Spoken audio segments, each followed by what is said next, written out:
Bismillahirrahmanirrahim. Alhamdulillahi Rabbil Alamin. Wa bihi nasta'inu ala umurid dunya waddin. Wassalatu wassalamu ala ashrafil anbiya'i wal mursalin Sayyidina wa maulana Muhammadin wa ala alihi wa sahbihi wa sallim ajma'in. Ashhadu an la ilaha illallah wahdahu la sharika lah wa ashhadu anna Muhammadan abduhu wa rasuluhu la nabiyya ba'dah. Allahumma salli wa sallim wa barik ala sayyidina Muhammad wa ala ali sayyidina Muhammad. Qala Allah ta'ala a'udzu billahi minasy syaithanir rajim. Bismillahirrahmanirrahim. Ya ayyuhalladzina amanu taqullaha haqqa tuqatih wa la tamutunna illa wa antum muslimun. Shadaqallahul azim. Usikum wa nafsi bi taqwallah faqad fazal muttaqun. Ma'asyiral muslimin, saudaraku sidang jamaah Jumat yang insyaallah mudah-mudahan mendapat ridha dan barakah dari Allah Subhanahu wa taala. Kesempatan yang mulia ini, di tempat yang mulia ini, kembali khatib memberi nasihat kepada diri pribadi dan untuk kita semua yang berhadir pada kesempatan yang berkah ini. Marilah saudaraku, senantiasa kita upayakan setiap tarikan napas kita, waktu yang diberikan oleh Allah sampai detik ini kita gunakan untuk meningkatkan keimanan dan ketakwaan kita kepada Allah. Bagaimana caranya? Maka iman itu bisa bertambah bitta'ah dengan melakukan ketaatan-ketaatan. Sementara bisa iman itu akan berkurang bahkan bisa hilang bil maksiyah dengan banyaknya melakukan kedurhakaan kepada Allah. Maka salah satu cara yang bisa kita lakukan adalah senantiasa setiap Jumat guru-guru kita, khatib kita mengingatkan kepada kita yang sibuk hari Senin, Selasa, Rabu, Kamis, Sabtu, Ahad, tidak ada waktu meluangkan untuk menuntut ilmu. Tidak ada waktu, tidak ada kesempatan duduk mendengarkan kajian-kajian agama.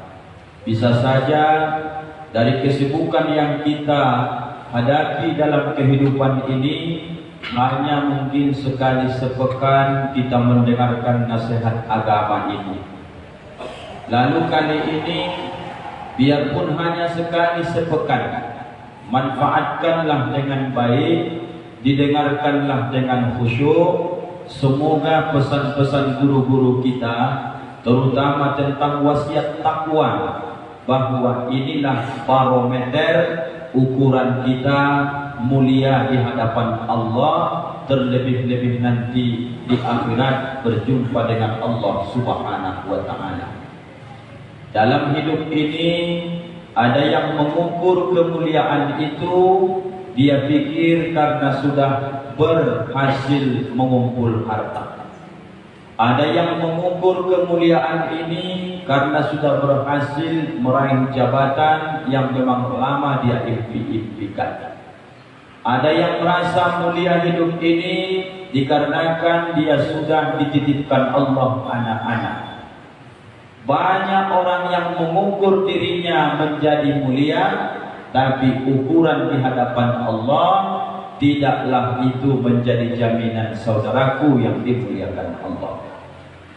Lalu ketika duduk pada hari Jumat, khatib mengingatkan kembali, tidaklah orang yang berharta itu yang berhak mulia, tidak juga yang punya jabatan berhak mulia, yang miskin, yang tak punya jabatan pun semua kita berhak menjadi mulia, dengan catatan inna akramakum indallahi atqakum.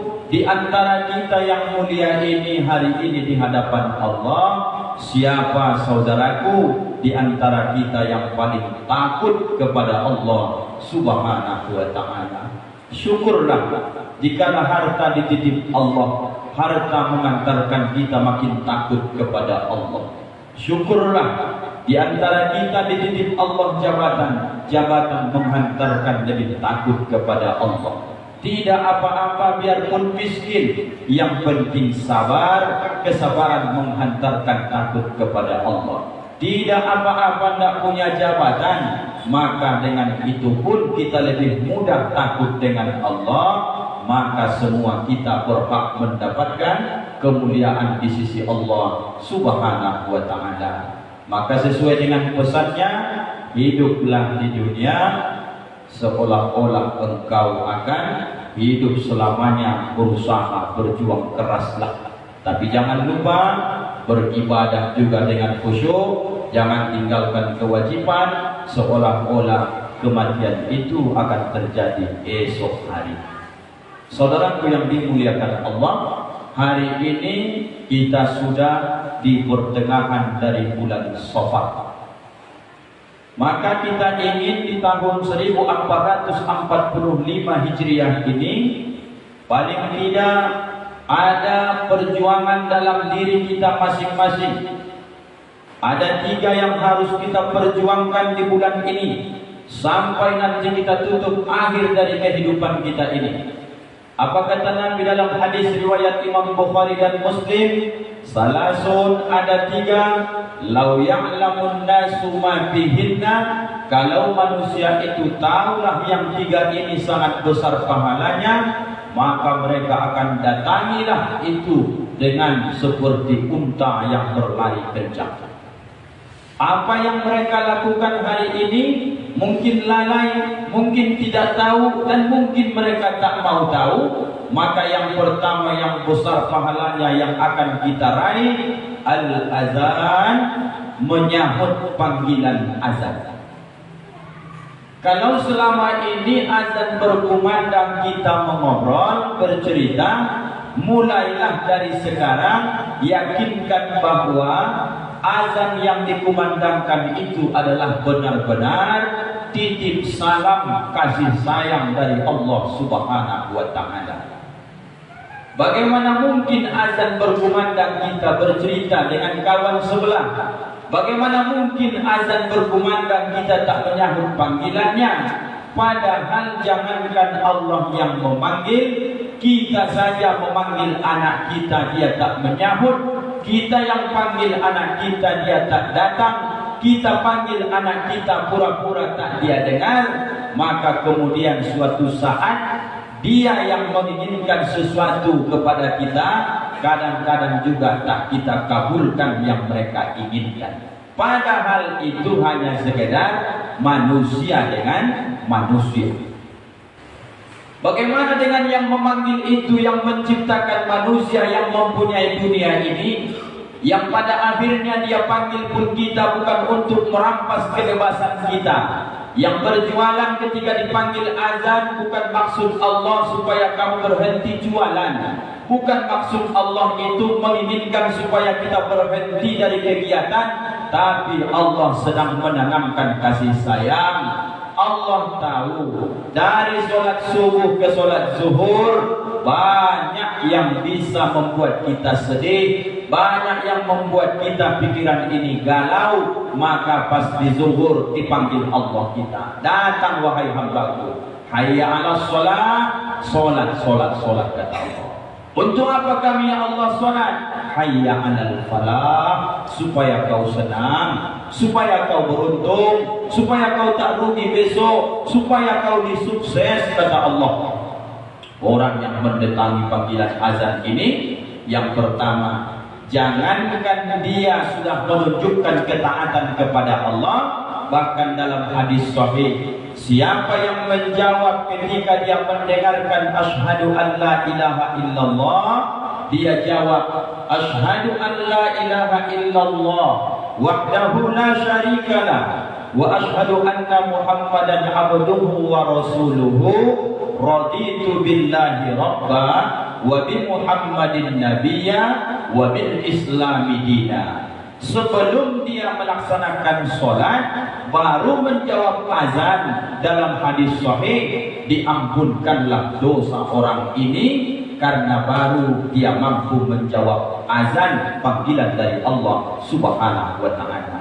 Saudaraku yang perlu hari ini kita rubah, biarpun kita dari kejauhan, asal azan berkumandang, jawablah panggilan azan itu dan tinggalkanlah kesibukan, datangi masjid-masjid terdekat dan usahakan dengan sholat berjamaah.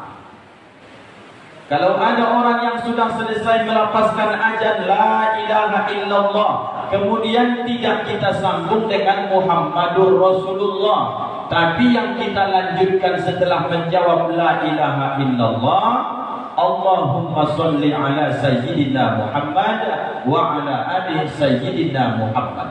Apakah lanjut Allahumma rabba hadhihi da'watil tammah? Bukan, tapi kita selipkan ada hadis Nabi, la turaddu du'a bainal azani wal iqamah. Tidak akan ditolak doa orang yang azan dan iqamah. Maknanya kalau ada orang yang berdoa di antara azan dan iqamah, tidak akan ditolak Allah doanya. Apa yang didoakan di antara itu? Setelah baca sholawat, selipkan doa terbaikmu. Apa itu? Allahumma gfirli wali walidayya 3 kali, warhamhuma kama rabbayani shaghira. Doakan minta ampun diri kepada Allah dan orang tua, baru tutup dengan Allahumma rabba hadhihi da'watit tammah wassalatil qadimah sampai akhir dari doa setelah lafaz azan berkumandang. Siapa yang melakukan ini, inilah bukti anak yang berbakti kepada kedua orang tuanya. 5 kali azan sehari semalam berkumandang, 5 kali dia tidak pernah tinggal mendoakan kedua orang tuanya di saat banyak orang lalai tak mendoakan kedua orang tuanya. Itu yang pertama. Yang kedua, wasaful awal, kita buru di 1445 Hijriah supaya kita berlomba-lomba mengisi merebut saf yang pertama. Innallaha wa malaikatahu yusholluna minas sufubil awal. Sesungguhnya Allah dan para malaikatnya bersolawat kepada orang yang berada di saf yang paling depan. Tak zamannya lagi saudaraku, kita ini yakin kita ini pasti meninggal. Kalau sudah Allah dan malaikat bersolawat kepada saf yang pertama, kita sampai hari ini terus juga tidak mau mengisi saf yang pertama, selalu kita suruh orang lain. Sampai-sampai Nabi sampaikan dalam hadis, kalau seandainya mereka tahu keutamaan saf yang pertama itu, kalaupun mendapatkannya dengan diundi pun jadi, karena besarnya pahala saf pertama di dalam sholat berjamaah. Saudaraku yang dimuliakan Allah, lalu hari ini berjuanglah, berusahalah sebisa mungkin dapatkan saf yang pertama itu, supaya makin banyak Allah dan malaikat membacakan sholawat kepada kita. Bagaimana sholawat Allah itu? Menjadi rahmat kasih sayang. Bagaimana sholawat malaikat itu? Meminta ampunkan kita kepada Allah Subhanahu wa ta'ala. Yang terakhir, bil qudu'i ilal Jum'ah, menyegerakan dirinya berangkat sholat Jumat. Satu hadis, siapa yang pada hari Jumat dia mandi seperti mandi janabah, kemudian dia berangkat lebih awal sampai di masjid, dia ambil shaf yang dekat dengan imam. Ketika khutbah dimulai 1-2 dia dengarkan dengan baik, tentu ditutup nanti dengan sholat Jumat berjamaah. Pulang dia ke rumahnya, saudaraku, kita ini masing-masing selangkah kata Rasulullah, kaki kita dari rumah kita pulang pergi dihitung sama pahalanya. 1 tahun pahala puasa sunnah dan 1 tahun pahala sholat sunnah. Tidak ada di hari Senin, Selasa, Rabu, Kamis, Sabtu dan Ahad. Hanya ada di hari Jumat ini saudaraku. Maka tolong sekali lagi, hari Jumat ini adalah hari raya pekanan kita orang Islam, hari rayanya orang-orang miskin. Luangkan waktu. Kalau hari Senin, Selasa, Rabu, Kamis dan Sabtu, Ahad kita terlambat sholat, minta tolong hari Jumat jangan lagi kita terlambat untuk menghadiri sholat Jumat. Apa sebab? Malu kita kepada Allah Subhanahu wa Ta'ala, karena pahala yang besar sudah kita lalaikan. Padahal kita yakin tidak ada kita yang mampu hari ini puasa setahun tak batal-batal, tegak solat malam setahun tak pernah ucapkan salam, lanjut jalan terus. Tak ada yang mampu melakukan itu. Tidak ada yang hari ini hanya selangkah dari rumahnya ke Masjid Darussalam Nur Iman, paling sikit 100 langkah dari rumah kita bolak-balik. Kalikanlah 1 langkah dengan 1 tahun puasa sunnah dan sholat sunnah. Allahu Akbar.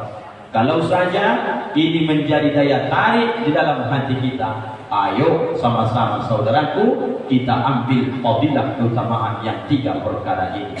Sahutlah azan, rebutlah saf yang pertama, dan kemudian cepat-cepatlah datang sholat Jumat supaya kita dapatkan kesempurnaan ibadah kita. Mudah-mudahan bermanfaat dan semoga kita semua dalam keadaan sehat walafiat bisa maksimal melakukan ketaatan kepada Allah Subhanahu wa Ta'ala. Fa'tabiru ya ulil absar.